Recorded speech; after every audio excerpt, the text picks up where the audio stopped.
sons of Kryos.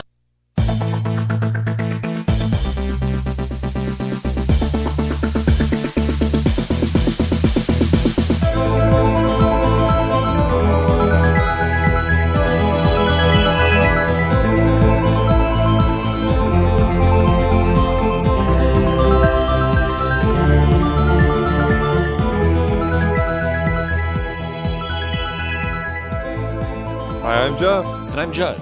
And we are the Sons of Kryos. And our show is about play. And everything that happens at the gaming table. Sometimes we will venture under the gaming table. Sometimes we'll go to the fridge. Or the bookshelf. And sometimes we'll go to the computer. But we're always going to try to keep our show centered around that game table. That's our home. That's what the show is about. That's what interests us. Hi, everybody, and welcome to the show. We are back from Dreamation in New Jersey, New Brunswick, New Jersey. And it was a great con. It was an awesome con, Judd. I'm glad that I came there a year ago. It was me and Rob, and then we came back and had such a great time that we just screamed about it to all of our friends, and we came back with a bit of a posse. We had a bit of an Ithaca contingent, and it was nice. I had a better time at Dreamation than I did at GenCon. You know what? Rob says that too. But Rob also says that because he lost 3 registration badges at GenCon. I heard that story while we were there. Oh my God. He spent more money on registration badges than he actually spent on games, I believe. Oh my goodness. A lot of money. Poor Rob. Oh well. That's horrible. But Dreamation made up for it. The thing about Dreamation, here's the thing about Dreamation versus GenCon. At GenCon, I don't necessarily get in as much gaming, whereas at Dreamation, I game 12 hours a day, sometimes more. At GenCon, it's about, for the people that go there for booths, it's about selling their games. Right, but you can... The nice thing about GenCon, you can game that much if you want to. You can definitely game 12 hours a day if you want to. Right. But I find that there's so many other things to do. It's such a spectacle. I like the spectacle of it. I like walking around the dealer's room, and I like going to the various seminars, and I like hanging out with people who I haven't seen in a year. So for at GenCon, there's just so many other things going around that I feel like the gaming gets diluted a little bit, which isn't a bad thing. That's fine. It's distracting from the gaming. It is. Whereas with Dreamation and DexCon, man, it's just pure mainline, right in your eyeball, go for it gaming. I like that. I loved it. Cool. I'm glad you had a good time. I played in some great games, man. Nice. Anything stand out to you? Oh, Polaris. Polaris really, did it for me. Good. I thought it would. After playing it, I bought it, and I was like, I'm running this. Yeah. I'm going to bring this home, and I'm going to run it for my group, and they're going to love it. And I haven't had a chance to run it for them yet, but I am really excited about doing it. I have found that the thing with Polaris is I keep waiting for that perfect night when I have, 4 players. Mm-hmm. And it just never quite happens. So I think I'm just going to have to loosen up and figure out a time to, and figure out how to do it for 3 players and 5 players and just go with it no matter what. Because it's such a great game, and I was really psyched to play it. Right. And, yeah, I had a great time gaming, too. It was really good. I ran more games at this con than I ever have before, and it was neat. It's really neat being a GM. What games did you run? I ran my Sorcerer supplement, Dictionary of Mu, twice. Right. And they were both good. They weren't great, but they were both very, very good. And then I ran 2 Primetime Adventure games that were just amazing. I wrote this. Right. Life on Mars. I did Life on Mars with you, which is recorded, and we've got that up in the download section. And I ran... I have to apologize here, though, because the audio on that is horrible. It's a little rough. The reason why is because there's a file format that I recorded it in, and the audio is really good in that, but the file is so huge, and the only other way I can put it up on the website is in a crappy file format, so it's either really huge or really small. Got it. And if somebody emailed us and said that they wanted to hear it in the better file format, I'd be willing to email it to them, or IM it to them, or put it on a CD or whatever. Life on Mars was a solid game. It was definitely my favorite game of the con. And then I went and ran a game called Hare and Hound, which I will have a link to the actual play post. and that was the best single session I've ever run, which is an intense thing to say for someone who games as much as me. It was absolutely amazing. I don't know what we were tapping into. I don't know why it hit it. It was just a home run out of the park. 3 men on base, grand slam hit, and I was really pleased with it. You were talking about that game afterwards, and in one of our interviews, I think we actually mentioned it, and then I said that you were like really just jumping around from it. It was good. It was really good. Primetime Adventures is just a stunning game, and I'm really pleased to play it. And I played it once at GenCon, and I enjoyed it, but I didn't really get a chance to get into it because it was kind of one of those short demos. Okay. And here at Dreamation, I had a chance to like really play it. Yeah. And it just totally knocked my socks off. And I would have bought it. I would have bought it, Judd. I totally would have bought it. But the book wasn't there, dude. What's up with that? I don't know. We will have a link to where you can buy it. But yeah, I don't know. Why? I don't know. Why?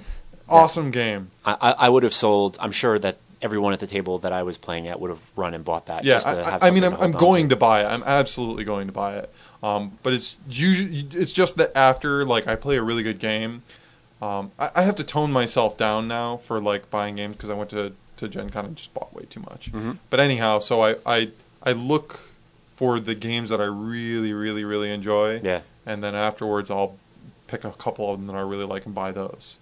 And that was one that I was going to buy, and I didn't see it, and it was sad. Very sad. Understood. It's a beautiful game. So we do have some interviews for this show. This isn't going to be us talking the whole time. No, we got some great interviews on Sunday morning. Everyone was exhausted and a little bit high on caffeine maybe, and running on endorphins and adrenaline and coffee. And I think we got some splendid interviews out of that. I think sleep deprivation is going to be a big part of our interviewing process in the future if we ever do interviews. I don't think again. that's a problem with conventions, man. I think we can do that. I know for the first couple interviews, I was really like nuzzling my coffee. I think Sunday morning is going to be our standard time to interview. Forget Saturday, forget Friday. We hit people on Sunday when they've had a con. They can tell us how the con went. Right. And they're tired, and they're going to say things. Things are going to slip, and it's good. I like it. People were relaxed. Good call. And we were relaxed. Yeah. So we got a bunch of interviews. We got interviews with Emily Care-Boss, Michael Miller, Keith Senkowski, Clinton R. Nixon, Luke Crane, which is good because Luke he gets no love on this show. I mean, it's like he's the neglected stepchild. I know, we really got to show. interview him sometime. Yeah. I don't know. I forget the game he runs, but I hear it's good. We also interviewed Ben Lehman. Yeah, who does Polaris. And I think it was Keith's interview that there's going to be a lot of beeps in when you listen to that one. Keith Kurth's like a mother beeper. He really does. Yeah. So you'll enjoy his interview, but and that was our bad. If for future interviews, when we talk to people, we will tell them that we try to keep the show language wise, we try to keep it on a family type level. If adult content comes up in conversation, that's okay. Right. But we don't want F this whatever flim and flarg, as Bill Cosby would say. So that was our bad. We should have warned people. And we should have warned people along. We should have been warning people all along, but we're kind of figuring this out as we go. And we emailed everyone who we interviewed and apologized. Yeah, and Keith also like really wants to hear this show. Keith actually emailed us a veiled. I don't know if it was veiled threat. It might have just been a threat about play the bleeping show. Yes, already. Yes, he did. So here it is, Keith. This one's for you. It's for you, man. There you go. Hi, this is Judd, and Jeff and I are here at Dreamation, and it is Sunday morning, and we are ragged. We are clinging to our cups of coffee like it's oxygen, and we're underwater. God bless Dunkin' Donuts. We're here with Michael Miller, who created With Great Power, and who is an authority on being the master in My Life with Master. You're too kind. Thank you. Do you want to talk about? I feel like DexCon and Dreamation have had like a key thing with Great Power. There's a relationship there. You want to talk about that a little bit? Yeah, well, all right. Yeah, this is Dreamation 06. Dreamation 05. I ran the game, and now we're delving into the deep underbelly of the development of my game. The underbellies are our specialty. So there you go. The game was at a really rough point last year at January at Dreamation.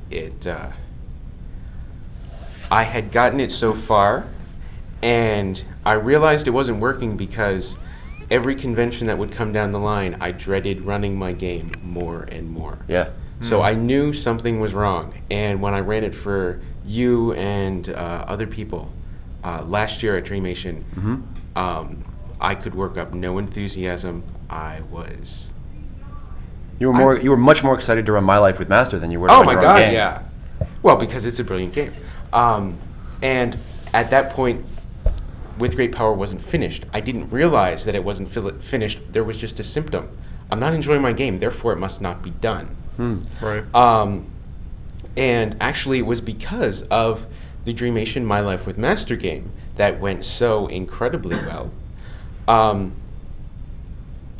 That on the drive home, I was talking, as I talk with most of my problems with my wife, and she said, "Why don't you take what you like with My Life with Master and put it in With Great Power?"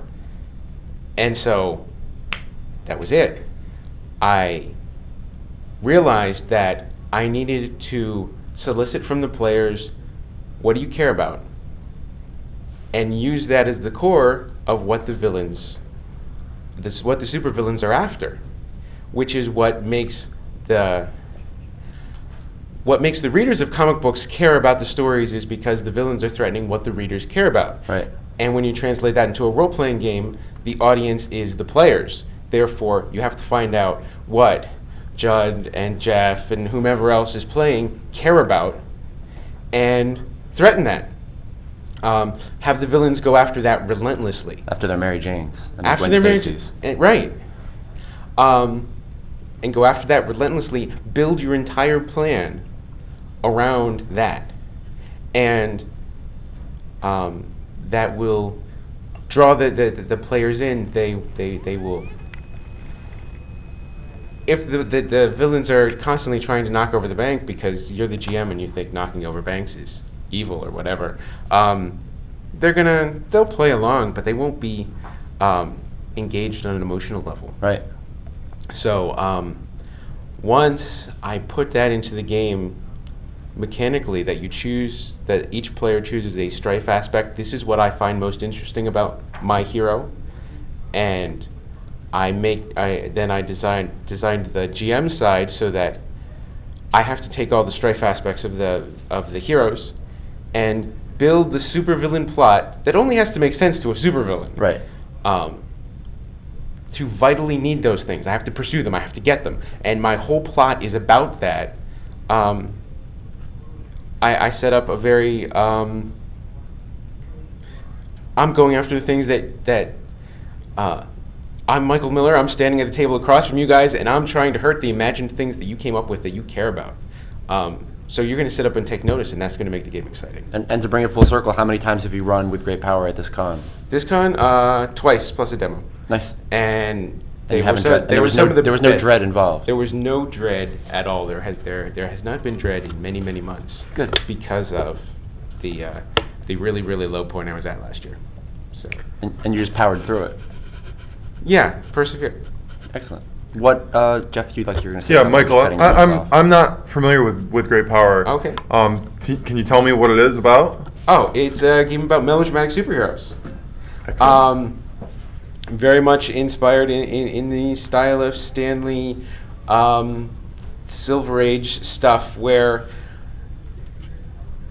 we care about the powers. I mean, we want to see the flash and dazzle that you see in a superhero comic book, but the thing that keeps us coming back month after month is Peter going to end up with Gwen Stacy or Mary Jane?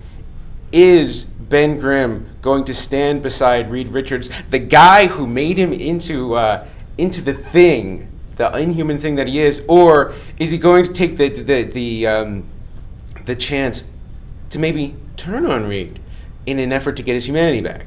There was a lot of stuff in that in stuff like that in early FF, and that the human relationships are vitally important to the story. That makes comic books interesting. It makes superhero comic books interesting, and therefore it should be game mechanical. Because that's what you pay attention to in a game, where the numbers are. So the way I've set up with great power, every aspect of your character, your power, your relationships, your motivations, is mechanically equal. You can get cards from bringing any of them into play. Okay? So you use cards in this Yes. game? So it's a card-based resolution system. And the other thing about Silver Age stories is, when you look at Peter Parker, his life sucks, really. He has all these problems that his amazing spider abilities will not solve. That's what's interesting. So the way to do that, it's not the GM's job to just keep saying your life sucks because of this, your life sucks because of that. I make you guys decide, all right, if you want more cards, you have to make the story more interesting. You have to draw the reader in. You have to increase the tension. You have to decide how your life sucks. You have to increase the suffering of your aspects. It functions somewhat like a damage track, except that you voluntarily take it, because you increase the suffering of your aspect, and that might represent, if you take we'll use Mary Jane. Maybe you're in a fight scene and the last power blast knocks some brick off a building and it hits Mary Jane on the head. That's increased the tension.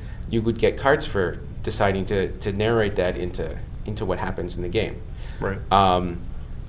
But in a different scene, you might change the suffering again to get cards, and it could represent her being frustrated at Peter standing her up yet again and not taking his phone calls.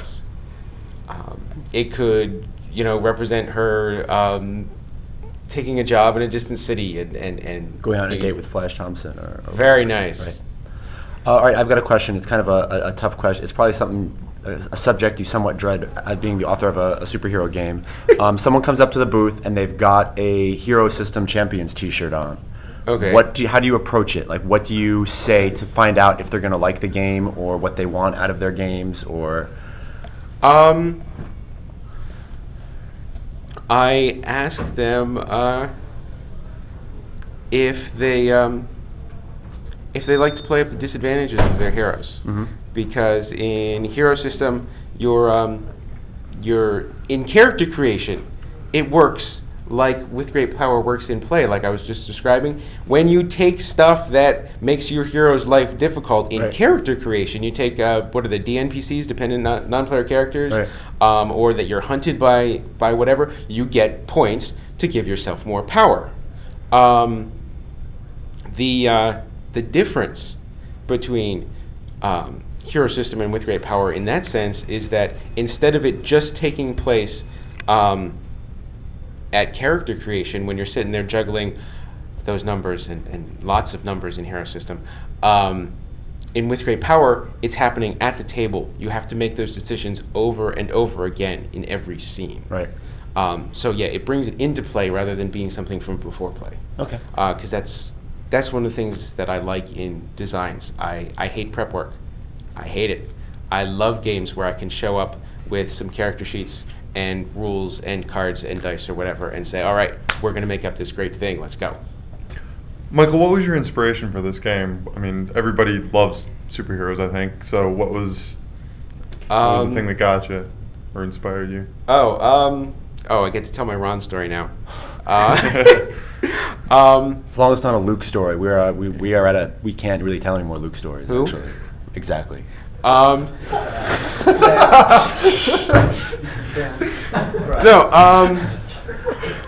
GenCon 2003.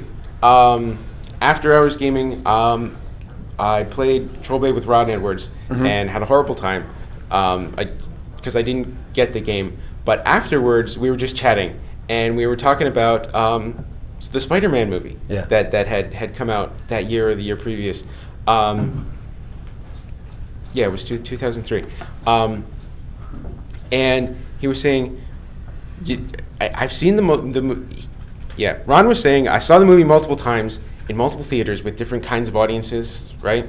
And the thing that makes everyone sit up straight in their seat and go, oh my God, is not any of the fight scenes, is the scene at Thanksgiving dinner when Norman Osborn reaches over into the dish, right, and Aunt May slaps his hand away, and everyone knows because Norman's a psycho. We've already seen he's a psycho, and this little old lady has just slapped him down. We know things are getting serious right now, really serious. Everyone just instinctively knows that, and Ron said to me, I want a superhero game when that happens, the numbers on everybody's character sheet changes. And that just stuck in my head for the 10-hour drive back from GenCon that year. And I was just going over and over. Like, I can do that. And it took 2 years, but I figured out how to do it. Nice. That's awesome. So you can build your game as a game where Ant-Man and Galactus. Equal dramatic power. Quite possibly. Yeah, I could see that. Yeah. Nice. What have you? How's the comic going? What have you been playing while you're here? What's been? What occurs to you? What stands out? This con, I feel like at GenCon we like sell and like we hang out and do lots of other like business related things, but here we really play a lot more. At Dreamation and GenCon we really play. Oh so yes, what's I been going definitely on? do. For me,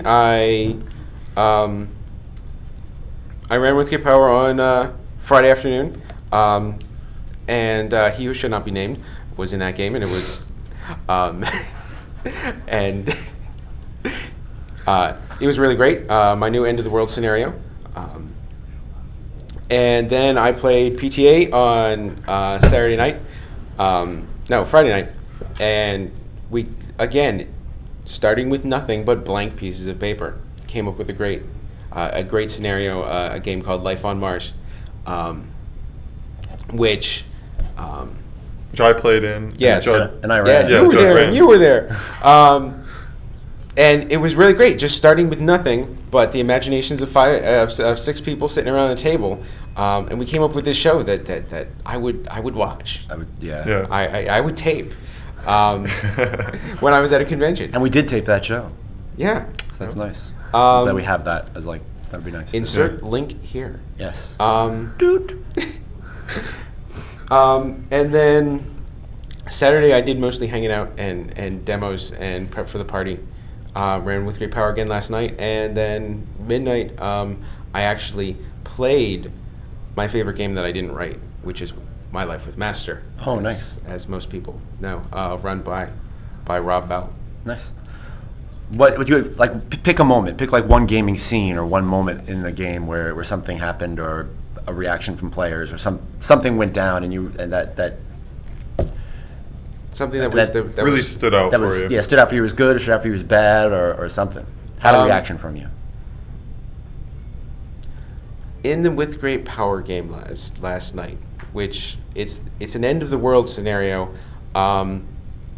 So we imagine we're making a 4-issue limited series, and that we've just found issues 3 and 4 in the back issue bin, because I wanted the game to focus on just the end game mechanics, how the story comes to fruition. One of the characters, again, because this is big time alien invasion, one of the characters is the President of the United States. Last week he was the Secretary of Housing and Urban Development, but he's the last surviving member of the cabinet. Excellent. And another character is the last surviving superhero, after the other superheroes have been wiped out in the invasion, who's also his wife. Okay? Ooh. And they had established in back issuing, talking about what had happened a little bit, real flashes of what had happened in issues 1 and 2, that just before the attack, she had mailed him divorce papers. Okay, ouch. And then the world ends, the aliens come, people die, and now he's president, and she's trying to lead the fight because she's the last remaining superhero.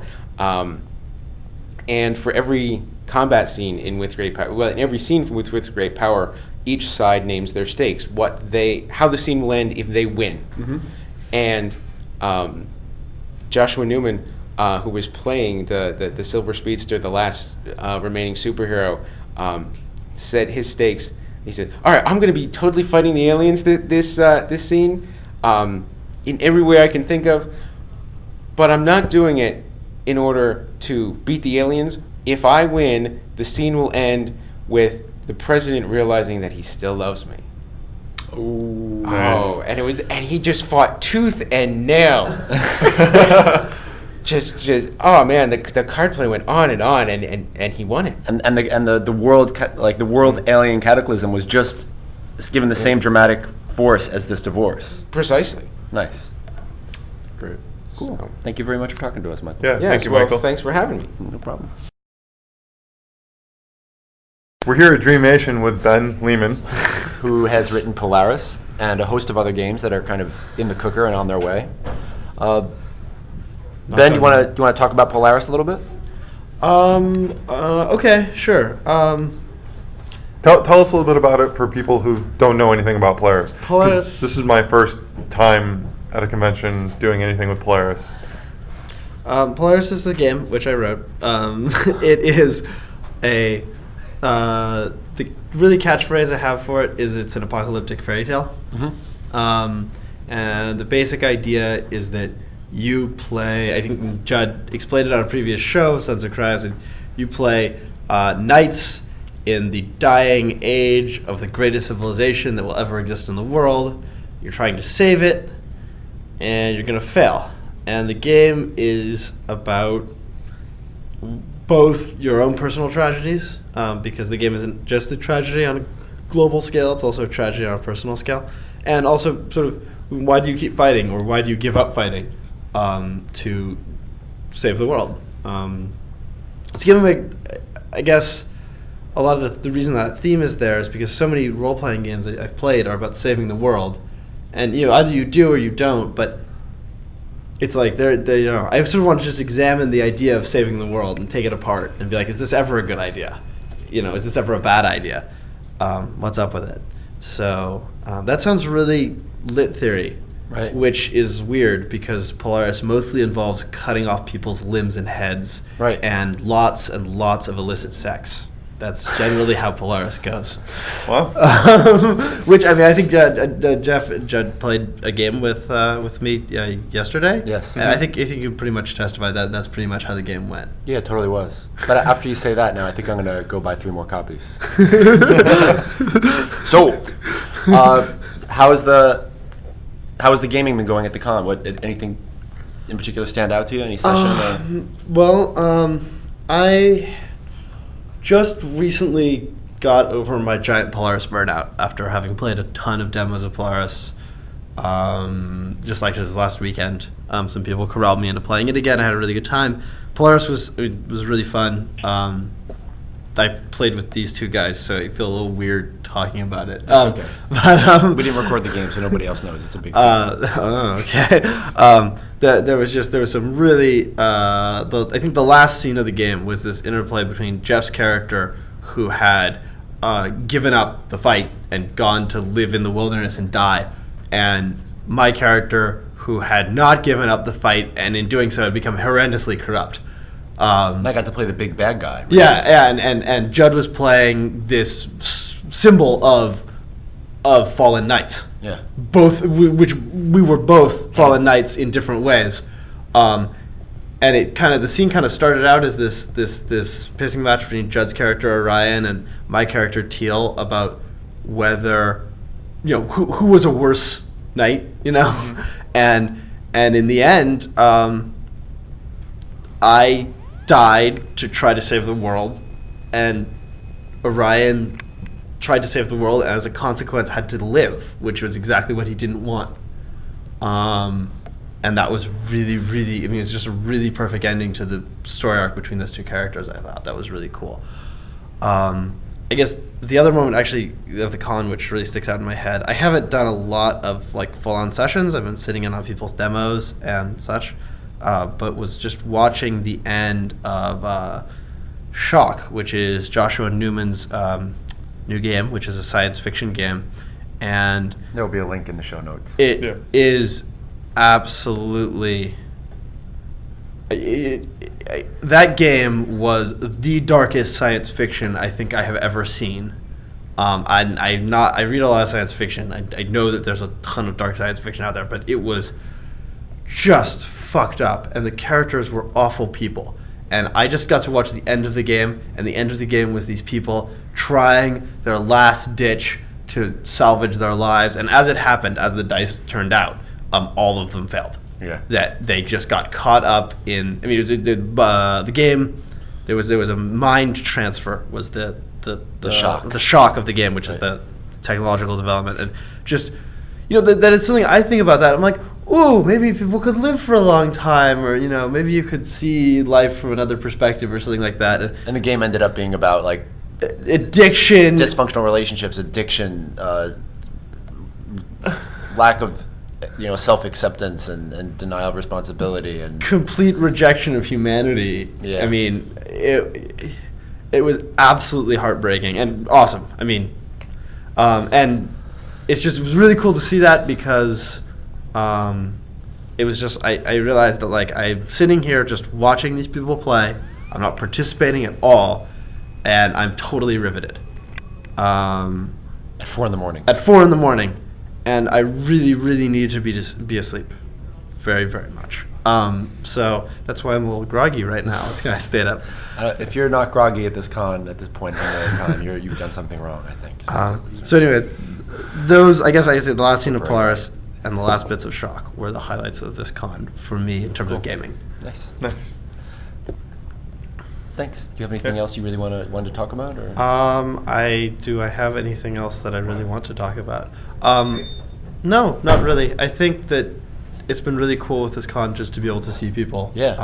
And there's like it's a really nice social scene, being able to show up at a con and be like, hi, I know people, and then meet new people. Have someone come up and say, hi, I like your game, and be able to be like, yeah, cool, that's great. And how did you play it? How did it go? Right. It was really great. I had given up on cons when I came to this con and met Keith and the gang, and I was done. I was really, really done, and then I came here and I just had this amazing time. I couldn't believe it. This is my first time at Dreamation, and there's a much more personal feel. Also, I think that because there isn't such a huge dealer area, I think that there's less distractions from the gaming, which is what we are about. Exactly. And we will have a link to Double Exposure and their cons on the links page. Absolutely. Cool. Yeah. Thank you very much, Ben. Hey, thanks a lot, Ben. Thank you, guys.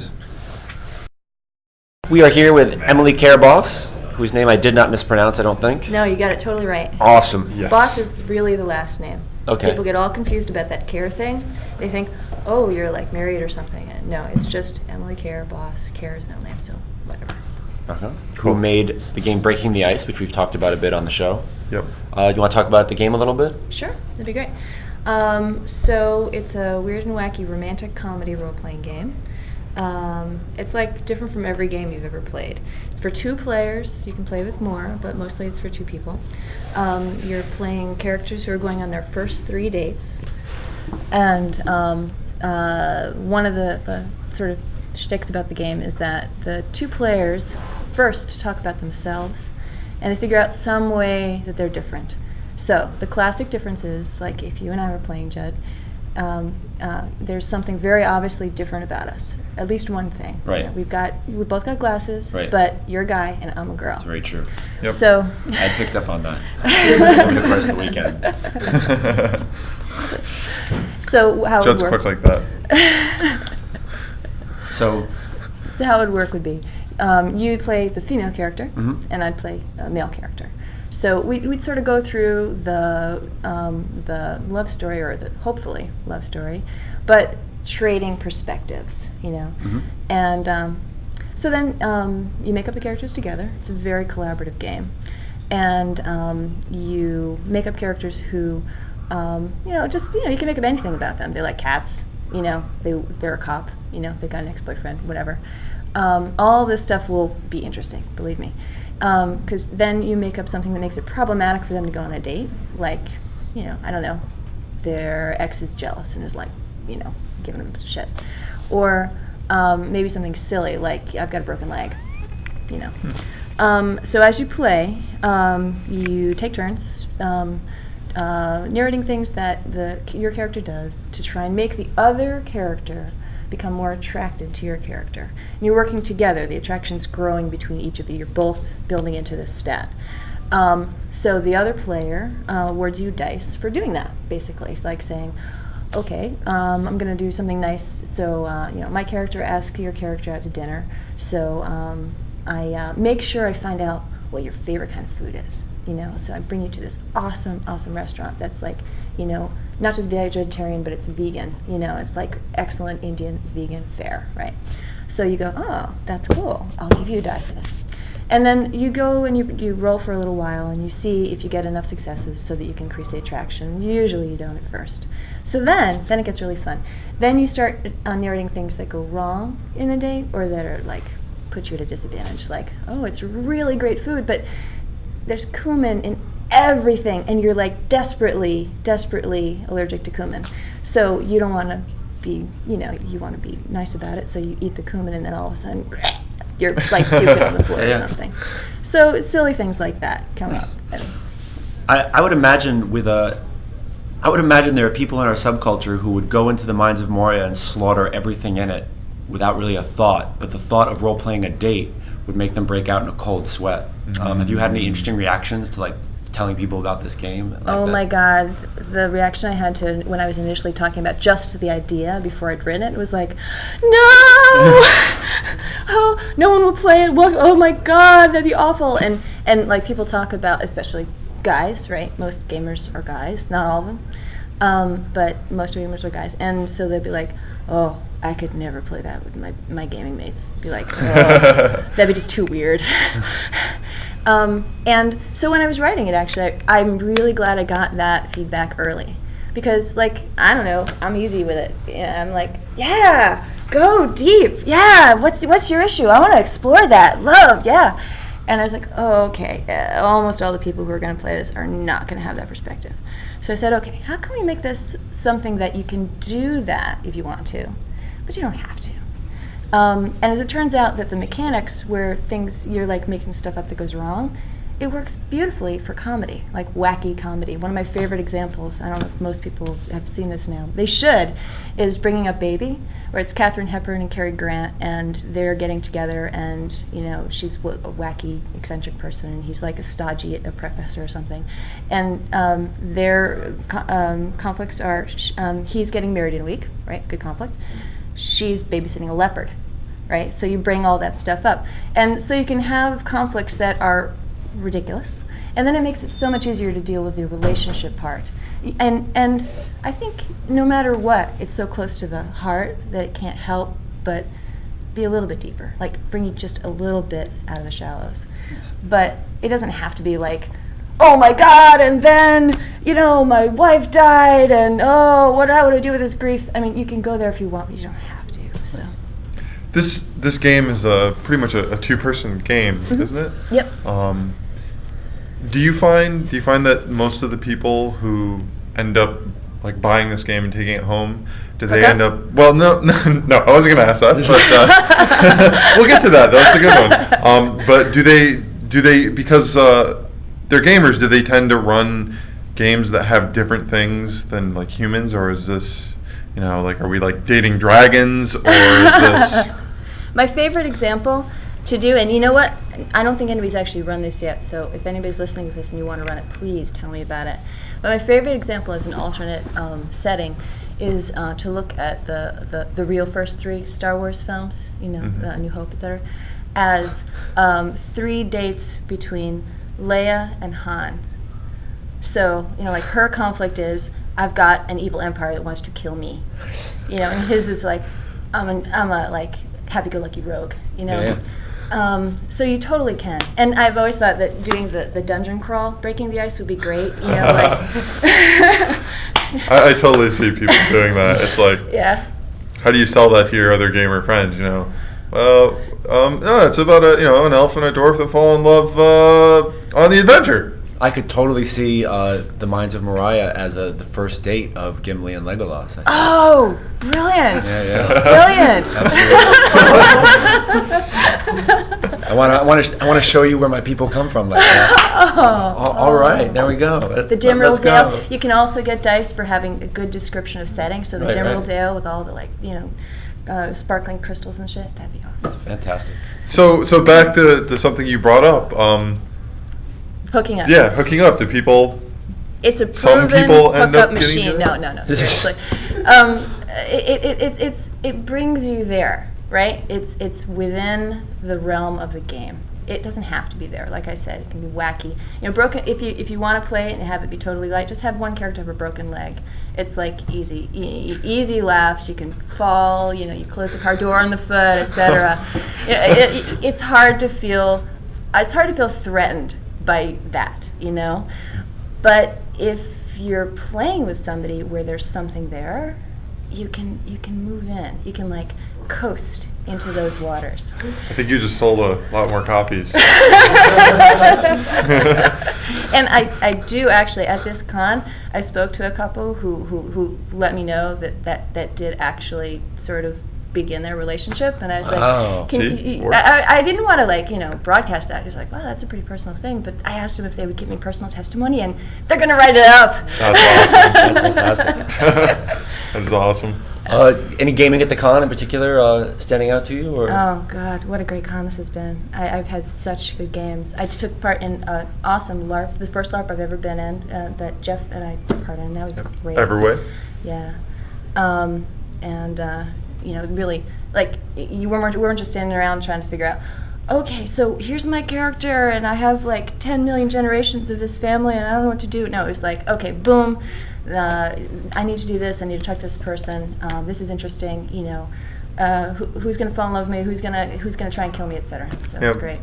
Because it pertains to this, my character ended up giving her character a love potion during the game, by the way. Yeah. Nice. I'm glad you didn't kill. We're just happy you didn't kill anyone, Jeff. Dude. He tried to make me queen. It was pretty good. There you go. All right.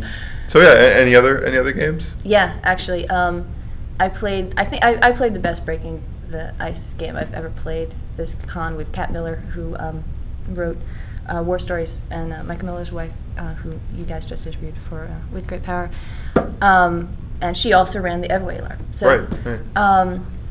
In that, our characters were not a lesbian couple. They became a lesbian couple, but they were two women. One of which was a really solid, grounded, with a lesbian. The other was this woman who was just coming there, just admitting she had just gotten divorced from a man. She was just barely admitting that she was attracted to women.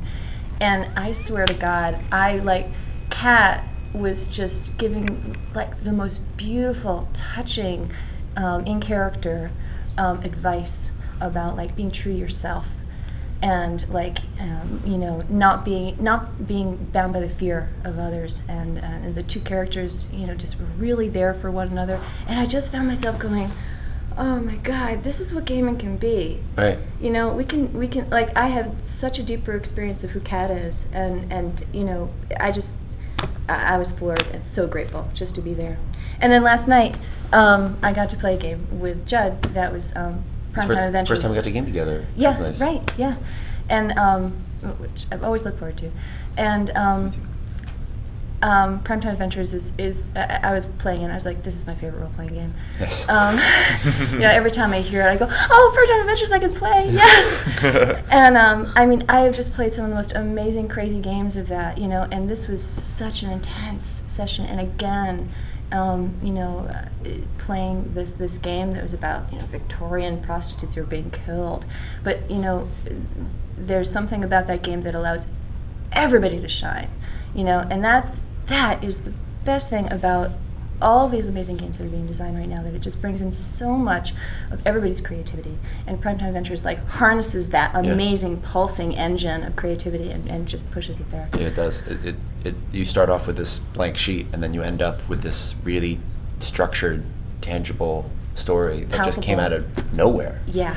We will put links to generally after DexCon and Dreamation, a host of blog threads and live journal threads and actual play threads come up, so I will put links to those so people can see what went on here and think about making the way to New Brunswick on their own and braving the New Jersey highways.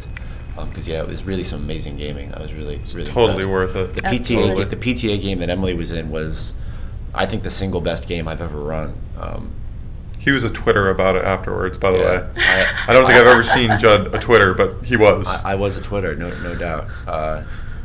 It was just, it was really, really stunning. I was really amazed by that game. And I'm still digesting it. I wrote about it when I went home, and then I'll probably write about it when I go home again, because I'm still digesting everything that went down there. We went to, again, some really deep, amazing places and had crazy, beautiful character development.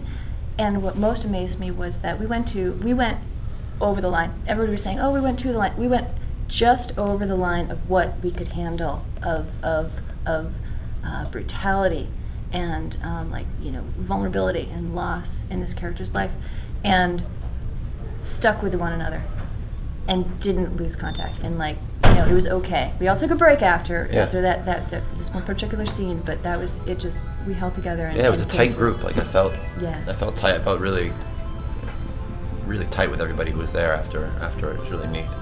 Cool. Thanks for talking to us. Yeah, thank you very much. Thanks, Emily.